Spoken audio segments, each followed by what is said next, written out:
5 pesos lang.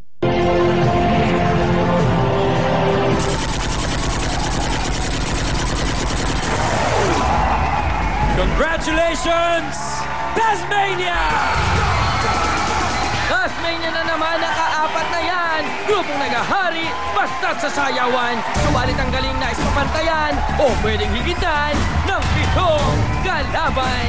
Nagisa ng palakasan sa lugo ng paligsahan ng galing at kakayahan. Noon at kailanman ang Talentadong Pinoy.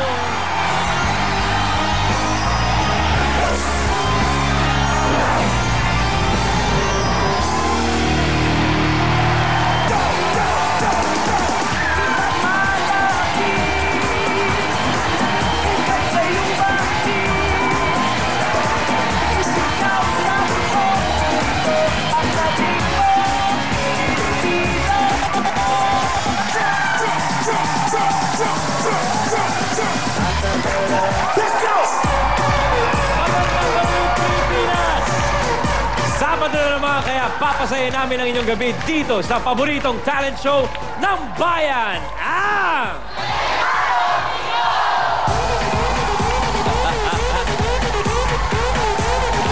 The excitement is mounting as we move closer to the night we've all been waiting for.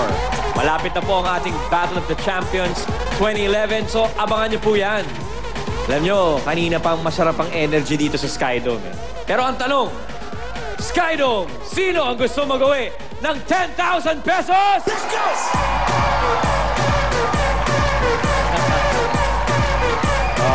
Good luck sa inyo mga kapatid. Abangan na lang natin mamaya kung sino ang mapipili bilang reaction of the day winner. But at this point, ready na ang ating mga talentado kaya kilalanin natin ang mga talent scouts na kikilatis sa kanila. First up, the lively and luscious comedian, Kay Rosas.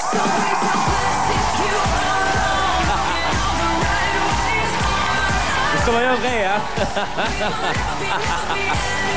Ito naman, one of the country's most in-demand hosts, the funny Shalala.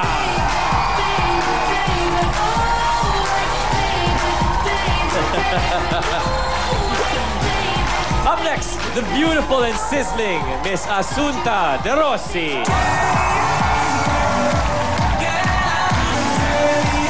Hi, Sam. Welcome back. Finally, the head of Talent 5, master of the stage, Direk Odi Himora. Good evening, Talent Scouts. Right now, kilalanin natin ang ating jury. Our jury for tonight is composed of a sales specialist, a certified public accountant, a research assistant, a nurse, a data encoder, a school administrator, a graphic designer, and a concert producer. Jury, magandang gabi po sa inyo. Eto na, simulan na natin ang ating kompetisyon. Ang ating unang talentadong taga Pampanga ay nag-resign sa kanyang trabaho dahil sa takot. Ano kaya ang kanyang kinatatakutan? Alamin natin mula sa kanya.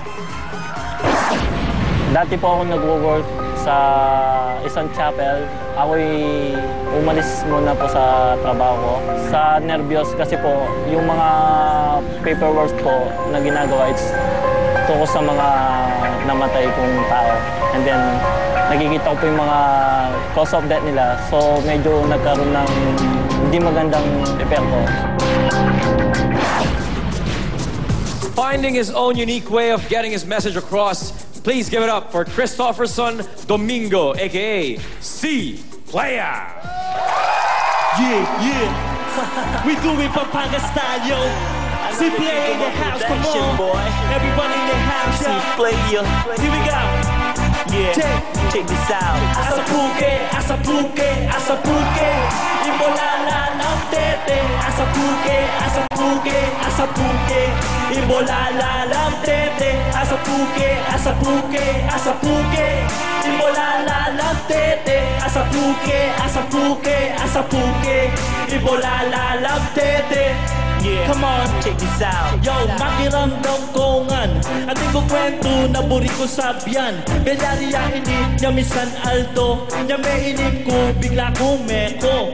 May masyal ko, anya trip mo. Minta ko sapa, bala mo flip ko. Niluknuk ko, keng green grass. Emo amalaya kari ko, miras. Yo, chillax, relax, habang makalukluk. Text mo, habang manyuluk. Uning atin, sinula po, may bigla ko, tabing may patikto. Asa puke, bala mo chamba. Imi ka bandi, wag dalaga. This is it, pansit, tabing kempenik. Bata, abano kayo lagyunan nita chik. Asa puke, asa puke, asa puke. Imolala ng tete. Asa puke, asa puke, asa puke. Imolala ng tete. Asa puke. Yow, peace, I'm out. C player. Okay, C player. Dito ka. Okay. Less people are uncomfortable, no? I have a copy of the lyrics here. Si C player kasi ay Kapampangan and he rapped in his dialect, native dialect, no? Ang yung chorus ng kanyang kinakanta ay nasa loko ang bola sa ilalim ng tulay. That's what it means. Later, we'll give you a copy of the lyrics because nakita ko yung inyong expression. You felt uncomfortable. So, don't worry. We're keeping it child-friendly here ang Talentadong Pinoy. Siya lala, nag-blush ka. Obra. Good evening, mga kapatid! Bongga ka, tol! Egoy, pero ang galing, ano? Kahit hindi natin naiintindihan yung lengguwahe ng Kapampangan, pero ikaw bumibigkas, hindi siya bastos, ano? Kaya nagte-tension lang kami as a pu. Inulit ko na naman, di ba? Tama na, tawa na. Pero yan, syempre, dahil bongga, unang-una ka, napasaya mo kami at lahat ng tao nakaganan. Ano yun? Ano daw yun? Ano daw? Tapos, ito nga sabi, ano daw yun? Ewan. O, ganun kami lahat sa'yo. So, nakuha mo, attention namin, yung meaning, ay lang namin nalaman na sinalo mo ang bola sa tulay. At dahil yan, sasaluhin kita. Alam mo na yan, Alam mo yan. Oh, cats. Alika. Cats.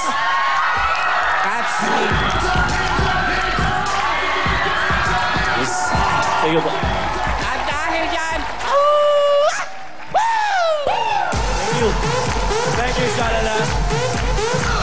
o, ikaw na. Tawa ka ng tawa. Ikaw, okay. Dati ka bang obese? Ang laki na na-lose mong pounds, ha?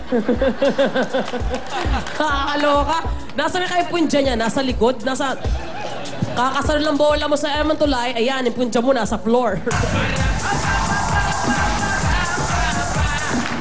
Alam mo, let's be honest, kung ang gusto mo ay atensyon, makakuha ng atensyon, nakuha mo yun. Definitely. Pero ang pinag-uusapan dito na ay talent. Diba? Talent. Kung maganda sana kung nag-rap ka, na naiintindihan ng lahat. Pero dahil gusto mo gumawa ng eksena, pasok ka doon. Bopa ka doon. Pero sa talent, di ko lang masabi kasi kaya ko di atang gawin yan eh. Asap, check me one din. O basta, bahala ka na. Malaki ka na. Bopa! Thank you, Kay. Asunta? Hello, una sa lahat. Magandang gabi sa inyo. Thank you. Pero nabiyok pa ako, di ba? Thank you dahil in-invite niyo ulit ako dito sa Talentadong Pinoy. You're Grabe always ikaw, welcome ha? here, Sam. Hinulat mo ang Hermana Mayor. Bilang ito ang peg ko ngayon na napaka-conservative. Matanong nga kita, ikaw ba yung nag-compose ng rap? Ako po. Natutuwa ako sa'yo kasi hindi mo kinahihiya yung dialect mo. Thank you po. Ngayon lang, in fact, ngayon lang ako Proud to be. nakarinig ng Pinoy rap kasi usually, di ba, Tagalog. So, ikaw parang, hindi, magkakapampangan ako. Di ba? Maski isipin pa ng iba na, ha? Ano yun? Parang medyo bastos. So, nakakatuwa ka naman. Thank you. Thank you po. Thank you, Asunta. C-Player, thank you very much, my man.